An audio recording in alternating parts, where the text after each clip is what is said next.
இப்போது நீங்கள் பார்க்கும் இந்த நோட்டு சிங்கப்பூரின் வரலாற்றில் ஒரு முக்கிய இடத்தை பெற்ற ஒரு டாலர் கரன்சி நோட்டு ஆகும். இது 1967ஆம் ஆண்டு வெளியிடப்பட்ட சிங்கப்பூரின் முதல் ஆர்கிட் சீரீஸ் நோட்டுகளில் ஒன்றாகும். இந்த நோட்டின் முன்பக்கத்தில் சிங்கப்பூரின் தேசிய மலர் ஆர்கிட் மிக அழகாக அச்சிடப்பட்டுள்ளது. ஆர்கிட் மலர் நாட்டின் இயற்கை அழகையும் பண்பாட்டு செழிப்பையும் குறிக்கிறது.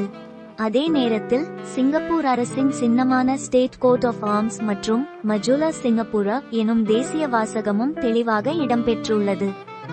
மேலும் நோட்டில் அச்சிடப்பட்டுள்ள கையொப்பம் அக்காலத்திய நிதி அமைச்சரின் கையொப்பமாகும். இப்போது இந்த நோட்டின் பின்பக்கத்தை கவனித்து பாருங்கள்.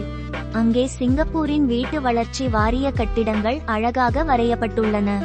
இது சிங்கப்பூரின் அக்கால வளர்ச்சியையும் புதிய நகர்ப்புற வாழ்க்கையின் அடையாளத்தையும் பிரதிபலிக்கிறது. 1960களில் பெரும்பாலான சிங்கப்பூர் மக்கள் குடிசைகளில் வாழ்ந்து வந்தனர்.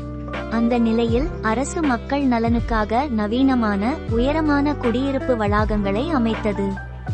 அந்த சாதனையை உலகிற்கு காட்டும் வகையில் இந்த கட்டிடங்கள் நோட்டில் அச்சிடப்பட்டன.